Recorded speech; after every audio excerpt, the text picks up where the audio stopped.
Guys, ফেসবুকে scroll করতে করতে হঠাৎ দেখলাম ভর্তার ভিডিও। সো খাইতে মন চাইলে আর কি করার, চলেন ইনস্ট্যান্ট বানায় ফেলি। আমি ইনস্ট্যান্ট ভর্তাটা বানানোর জন্য এখানে একটা বোল নিয়ে নিছি। আর বোলের ভিতরে মানে সব কাটাকুটি করে আর কি বোলের ভিতরে রাখবো।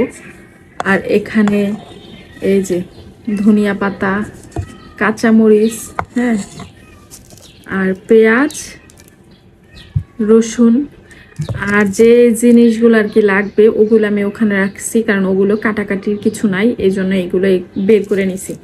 এখন শুরু করে দিই কাটাকাটি।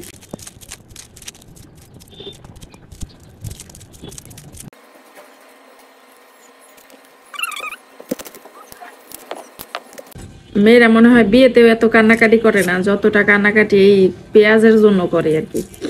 পেঁয়াজটা শুধু ছুললাম তাতে এই অবস্থা আমার।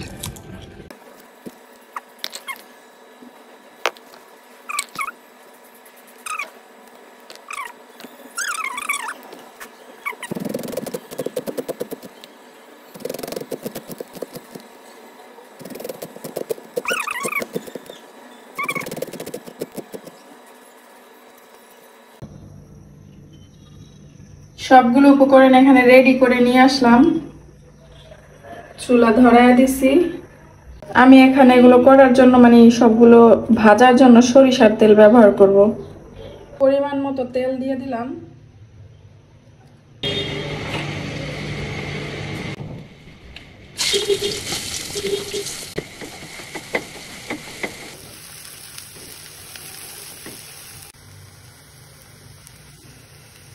পেঁয়াজগুলো উঠায়া এখন রসুন আর মরিচ, যে দুইটা মরিচ দিয়েছিলাম সেগুলো ভাজতেছি। এখানে পেঁয়াজটা এরকম বাদামি করে উঠায় নিছি ভাজা। রসুনগুলো ভাজা হয়ে গেছে, এগুলো উঠাই।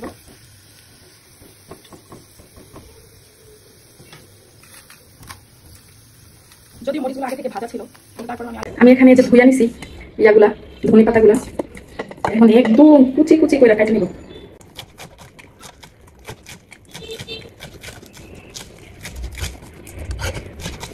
আমি মনে করি এরকম একদম কুচি কুচি করে নেওয়াটাই উত্তম। সবকিছু কাটা এবং ভাজা টাজা রেডি, চলেন এখন আমরা ভর্তা বানানোর জন্য যাই। এই যে নিচে হলো ধনিয়া পাতা আর উপরে হলো এই যে সবগুলো উপকরণ। তো সবকিছু এখানে নিয়ে আমি আবার চলে আসলাম। এই যে লবণ, আর এই হলো মরিচ, এই হলো রসুন আর কাঁচামরিচ, 3টা কাঁচামরিচ নিছি, এগুলো ভাজা। আর এই হলো পেঁয়াজ ভাজা, আর এই হলো ধনিয়া পাতা।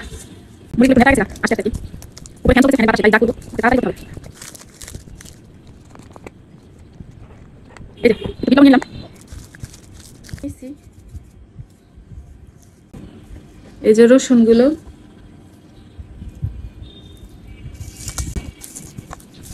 রসুনগুলো একটু মাইখা নিতেছি, এখনই আমার খাইতে মন চাইতেছে।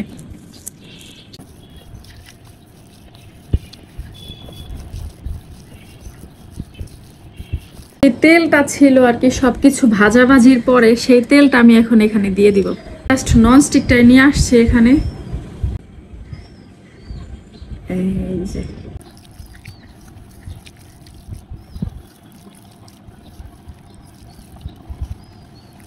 আমি এখানে ধনিয়া পাতাটা ইউজ করলাম এখন।